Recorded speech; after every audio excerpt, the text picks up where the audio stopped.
What's going on? It is Monday. Don't have that much time, so I'm gonna get right into the question. So I'll probably do multiple answers for this. So the question was, what's the difference between gear and raw lifting, and how do you transition from gear lifting to raw, and then vice versa?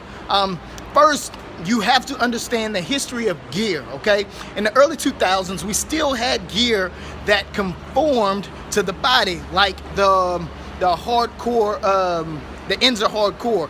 And then later on in probably like 2004, we started to get harness stitch suits where the gear no longer conformed to the body, but the body conformed to the gear, okay? So with understanding that, on all levels, as far as multiply or not, with the gear that conformed to your body was just like raw lifting, okay? It was just extra support. So we're gonna go from there. I'm gonna talk about suits that conform to the body and your movement. And for an example, hardcore Inzers, Max DLs, champion suits, Z suits, marathons, all those suits were stitched vertically and horizontally that allow the suit to stretch with your movement. Most of those suits were very tight and compressed throughout the whole body. And with it being like that, it allows you to squat exactly the way you squat as if you were raw, but you just had more compression and more support to come out of the hole or whatever you're doing. So that's pretty much that, and I'll see y'all for the next one later. What's going on? It is Tuesday, and I'm gonna continue talking about the suits. Today I'm talking about the suits that do not conform to the body and its movement. And these suits, for example, the very first one was the canvas suit. Then you had like the metal suit, the Sensorians with Titans. Then you had other ones, okay? With these suits, they were generally loose up top, okay? Some of them have straps to wear Velcro and all that good stuff. But when you went down to reach the bar for deadlift or to squat, okay, it'll catch here at the shoulder, okay? It'll catch at the ass, and it will catch at the front quad, okay? And it was like a harness. It'll catch the weight and you to where you couldn't go down. You needed to manipulate your body and put poundage on your back in order to go down. And that's where the wide squats went in and all that good stuff in order for you to get depth and things like that. And it was easier for sumo. So what's up, guys? Okay, going right into it. Conformative suits, Inzer hardcore. Non-conformative suits, Inzer canvas suit, okay? Even though these two types of suits are different, okay, have different functionalities, they still do the same thing, and they create pressure, okay? And a lot of people don't understand that or even look at that, okay? So with that being said, you have to have a sound mind and a sound body, okay? With that pressure, you have to have patience. Okay, and on top of that, with that pressure, you have to learn how to use that body. So the body have to be able to be active and relaxed at the same time. So with understanding that, you'll be able to do more and understand more on how the body actually needs to work. See y'all guys later. It's getting good. What's going on, guys? It is Wednesday morning, and I'm here in the powerlifting room. I'm gonna continue to talk about the difference between gear and raw lifting. Okay, so we already went over the different types of gear. Okay, they essentially do the same thing. Okay, so what is raw lifting? Raw lifting is just the same. It's the combination of creating pressure, moving efficient, while moving an inanimate object or an outside object, okay? So it's practically the same thing, but here's the difference, okay?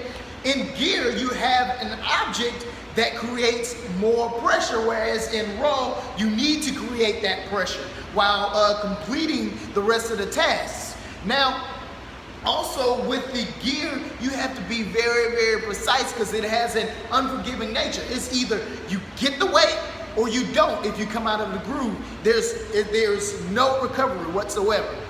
See y'all guys later.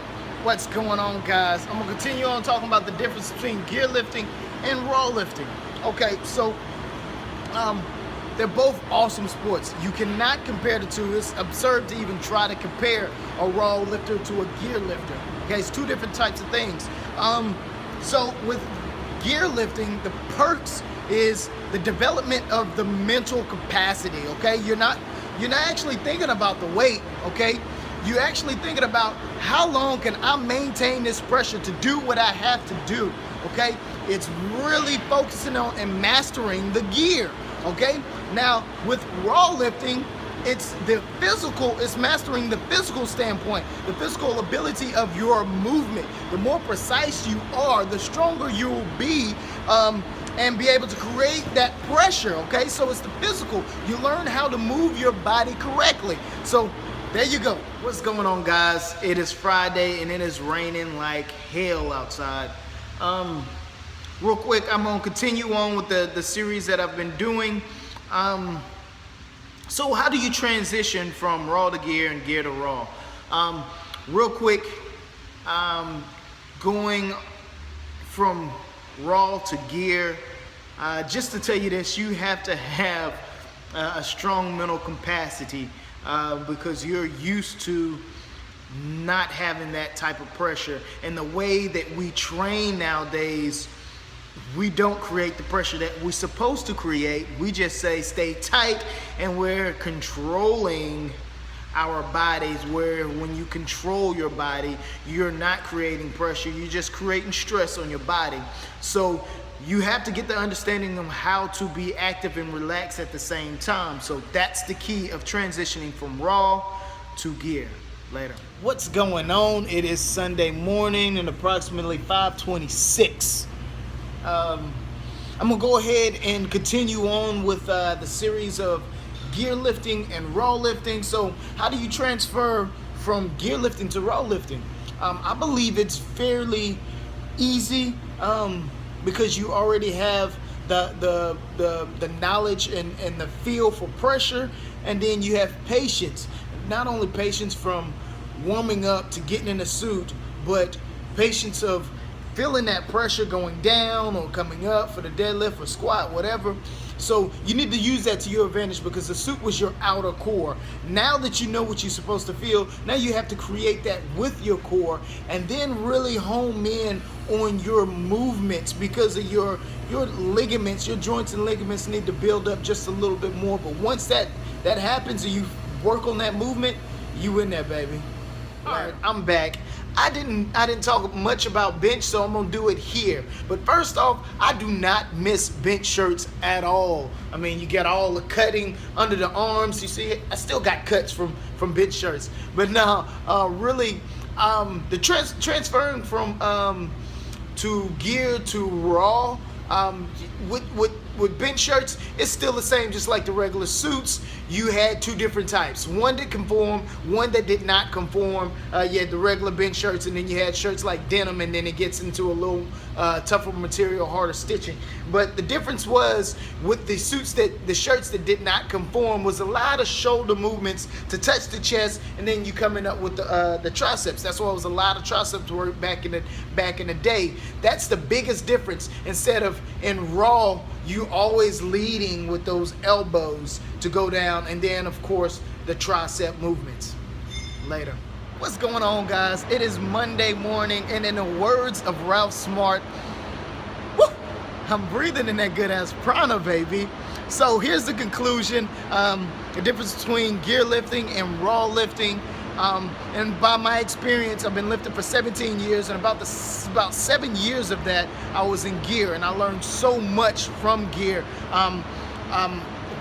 I learned how to handle that pressure. I was built up mentally strong from gear, and then from the transition from gear to raw, it taught me what to look for, how to create what I was feeling in that gear. I believe that everybody should try gear, and that gear and raw lifting is not the same. It can't be compared. Also, I wanted people to learn or understand a little bit more about gear, and so they get a better understanding overall. But if you want to be the best version of yourself, always question everything and really look at what's going on. Later.